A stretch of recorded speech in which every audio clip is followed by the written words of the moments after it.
Hello friends, welcome to கோதை சலபாகம். நான் ரேணுகா. இன்னைக்கு நம்ம ரொம்பவே சுலபமா சுவையா செய்யக்கூடிய ஒரு டிஃபன் ரெசிபி தான் பார்க்க போறோம். அவல் புட்டு. இது குழந்தைங்களுக்குலாம் செஞ்சு கொடுத்தீங்கன்னா ரொம்ப விருப்பப்பட்டு சாப்பிடுவாங்க. நல்லா ஹெல்த்தியாவும் இருக்கும். இது எப்படி செய்யறதுன்னு பார்க்கலாம். ஆனா அதுக்கு முன்னாடி நீங்க இன்னும் நம்ம சேனலை சப்ஸ்கிரைப் பண்ணலனா சப்ஸ்கிரைப் பண்ணிக்கோங்க. உங்க ஃப்ரெண்ட்ஸ்க்கெல்லாமும் ஷேர் பண்ணிக்கோங்க. இதை செய்யறதுக்கு நான் 2 கப் அளவு சிகப்பு அவல் எடுத்திருக்கேன். இது நல்லா திக்கா இருக்கு அவல் தான் எடுத்திருக்கேன். இதுல சில சமயம் கல்லுலாம் இருக்கும். அதெல்லாம் பார்த்துட்டு எடுத்துக்கோங்க.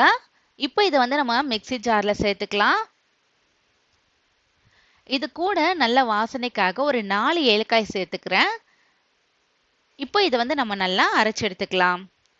இதுக்கு ரொம்ப பவுடரா அரைக்கணும்னு இல்லை, கொஞ்சம் கொர கொரப்பா இருந்தாலும் ஓகே தான்.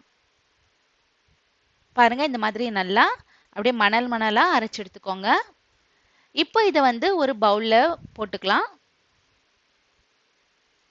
இது கூட இது நல்லா டேஸ்ட் எடுத்து கொடுக்கறதுக்காக கொஞ்சமா உப்பு சேர்த்து கலந்துக்கலாம். இப்போ இதில் நல்லா சூடான தண்ணி சேர்த்து நம்ம கலந்துக்கணும். தண்ணி நல்லா கொதிக்க வச்சு எடுத்துக்கோங்க. அதை கொஞ்சம் கொஞ்சமா சேர்த்து ஒரு ஸ்பூனை வச்சு மிக்ஸ் பண்ணிக்கோங்க. எனக்கு மொத்தமா 1.5 கப்லேருந்து 2 கப்பு கிட்ட தண்ணி தேவைப்பட்டது. சில சமயம் அவலை பொறுத்து தண்ணி அளவு மாறும். இந்த பதத்துக்கு நல்லா கலந்து எடுத்துக்கோங்க. ரொம்ப நம்மளுக்கு உதிரி உதிரியா இருக்கணும்னு இல்லை, இந்த மாதிரி நல்லா சாஃப்டாவே நம்ம கலந்து எடுத்துக்கலாம். அப்பதான் நம்மளுக்கு சாப்பிட்றதுக்கு நல்லா இருக்கும்.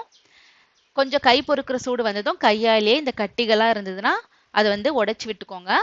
இப்போ ஒரு தட்டு போட்டு ஒரு 10ல இருந்து 15 நிமிஷத்துக்கு இதை நல்லா ஊற வச்சிடுங்க. ஒரு 15 நிமிஷத்துக்கு அப்புறம் பாருங்க, இது நல்லாவே அப்படியே ஊறி இப்போ நல்லா கொஞ்சம் உதிரி உதிரியா ஆகியிருக்கு. இது அப்படியே கூட நம்ம சாப்பிடலாம், அந்த அளவுக்கு நல்லா சாஃப்டா இருக்கு. இதை ஆவி போடுறதுக்கு நான் இந்த மாதிரி ஒரு பவுல்ல தான் எடுத்திருக்கேன். நீங்க நார்மலா இட்லி பாத்திரத்துல துணி வச்சு ஆவி போடுற மாதிரி கூட பண்ணலாம்.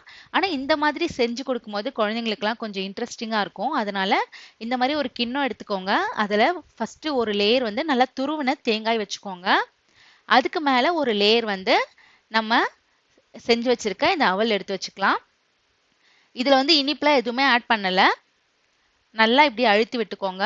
ரொம்ப டைட்டா அழுத்தணும்னு இல்லை, கொஞ்சம் இந்த ஷேப் வர மாதிரி நல்லா அழுத்தி விட்டுக்கோங்க. அடுத்துதான் மறுபடியும் ஒரு லேயர் துருவின தேங்காய் சேர்த்துக்கலாம்.